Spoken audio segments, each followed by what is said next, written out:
Good morning. Hello and welcome to our 7th episode of our Workflows webinar series. This week's focus is on our immigration workflows. My colleague and one of Osprey's case management developers, Alex, will take you through the what, whys, hows of workflows, looking at how implementing the time-saving automations can help ease the pressures of your workload, improve productivity, and help create efficient and streamlined processes that benefit you, your firm, and your clients. Before I hand over to Alex, I just wanted to let you know that the Q&A feature is open at the bottom of your Zoom screen. So if you have any questions, please post them in there and we'll try to get around to answering them at the end of the webinar. If we don't have time, one of our support team will get back to you. So without any further delay, I'll hand over to Alex to get started. Great, thank you, Amy. So today we will be going through our immigration workflow. This is actually a brand new workflow that we literally only finished a couple of days ago, so very new out. So we're pleased to be able to release this now. So the purpose of it is, that it's been designed to assist you with drafting forms, retaining information and preparing letters quicker and easier. And of course, the purpose of the workflows are to increase your profitability by saving time and using automated processes. And efficient processes, which in turn will increase your productivity and help you with managing time. So for those that don't know, what is a workflow? Well, they're designed to take the user through a whole matter, breaking it down into specific tasks and actions.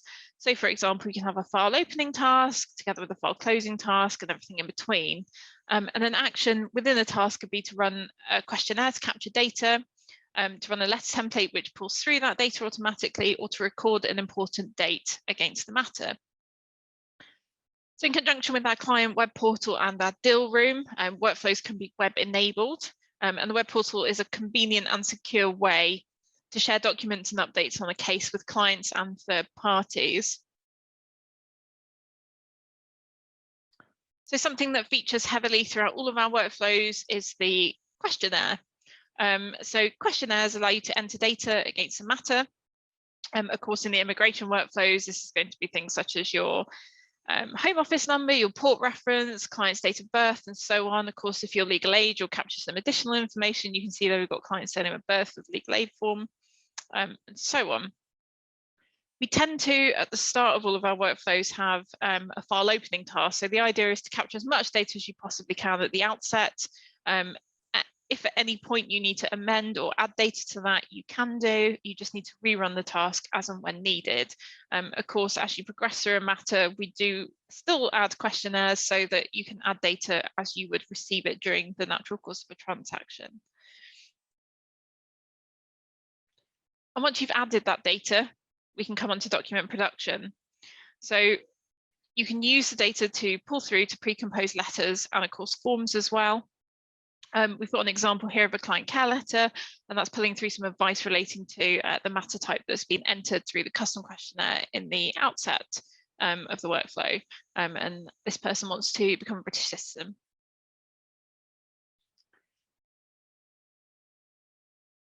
We've also got the function to add key dates. Now, key dates can be added as part of the workflow, or they can be added independent of the workflow for anything that comes up during your matter. So they can be used to create reminders and diary entries for you and your clients, and you can choose whether you keep them within Osprey and copied across to Outlook 365 so that you can view them in your Outlook calendar, or you can have them published to the web portal for your client to see. So for example, you'll probably want to publish your tribunal hearing date, and that would be published to the web portal for your client to view, but there might be things that you want to do to prepare in advance of that you keep as a date that only you can see. So it's entirely customizable in terms of what you put and how you publish it and who can see it.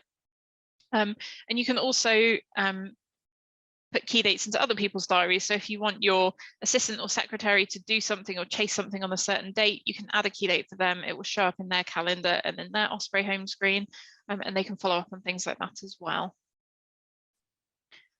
So another thing to note in terms of the immigration workflow itself is that we have included the CW1 and the ECF1 legal aid forms. And part of the reason for doing this is so that you can have your applicant details and your provider details pulled through to the form. I've included the exceptional case funding form as a screenshot here, and you can see that we've got clients' details over here and contact address and so on. And then we've got the solicitor's details here. It just saves you that little bit of time in preparing your legal aid form before you meet with your client if you have that detail to hand already. So in terms of the web portal then, you can use the web portal to securely send documents and updates to clients. As much or as little can be sent to the web portal as you like, but it is a convenient way for clients to manage and view documents and to keep track of the progress of their case. I doubt this will be for every client that you deal with. Some may not have access to the internet easily and so on, but certainly it is a convenient way for clients to keep on top of things. And something else that they can do, and I'm showing here, is that they can send you documents through the deal room and vice versa. You can share documents with third parties as well. All of the workflow documents come web enabled, so that makes it really easy and convenient for you to upload documents to the portal. If you prefer to send a letter to a client for that kind of more formal look than an email, uploading it to the portal means it's quickly available like an email would be, but it's secure and you know that sensitive data will be safe within the portal, as opposed to sending it by email where it can be intercepted and so on.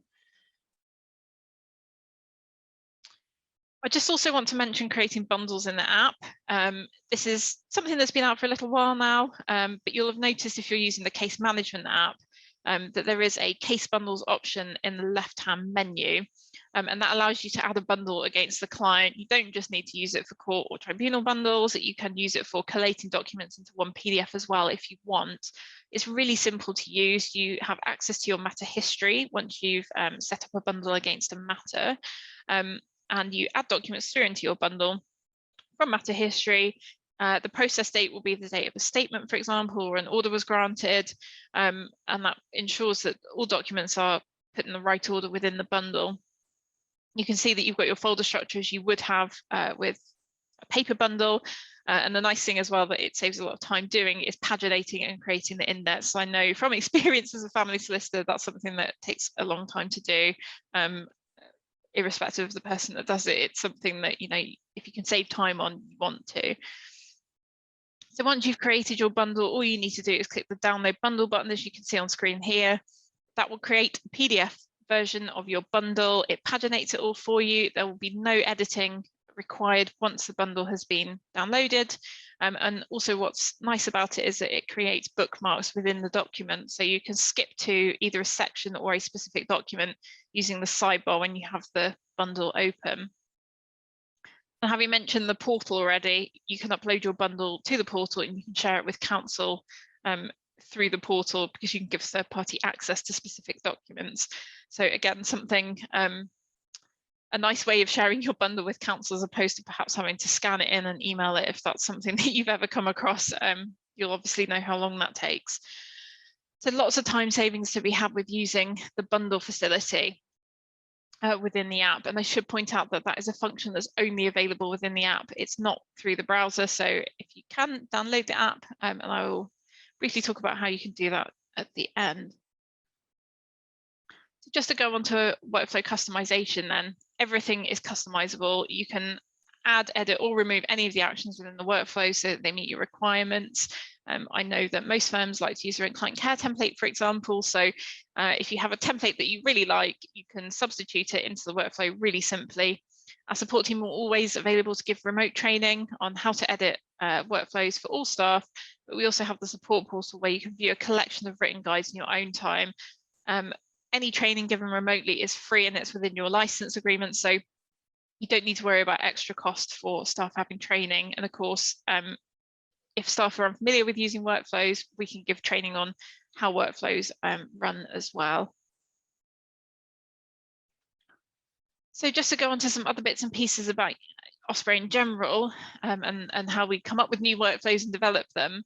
So one thing that's relatively new is the sync tool, and the purpose of it is to allow us to push updates to workflows to our clients without overwriting any changes they've made themselves. So if you did want to upload your own client care template and something is edited within our workflow and we upload it to your site, it won't change anything that you've done. It will retain that client care letter.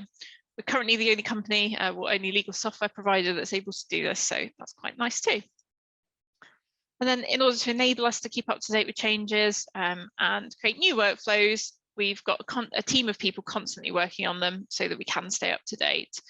So they're always being looked over so that things are ready for when you need them. And in terms of importing workflows, really quick and simple. All you need to do is speak to a member of the support team. You can email or ring in, speak to someone, and they can have the workflow imported into your site really quickly. They usually run the imports overnight, so the following day it'll be ready for you to use and uploaded into your site for you. Just finally, before I pass back over to Amy, I've mentioned about using the case management app. We would encourage everybody to use that because that's how we are pushing out all our new functions now. Everything is being built into the case management app. It's a really nice and easy way of doing work, either in the office or on the go. You can use the mobile version. You may have noticed in your browser, you now have a little eye symbol in the top left corner along the sidebar.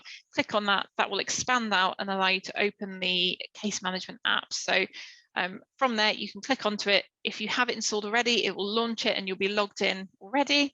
If not, you can click on the install button and it will deal with installing all of the apps for you. So that's about everything, I think, for immigration. I'll pass back over to Amy for any questions we've received.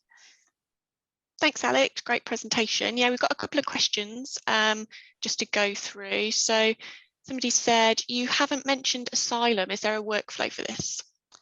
Not at present, but we're actually starting work on developing one on Monday. So in the next few weeks, we should have the asylum workflow ready to go.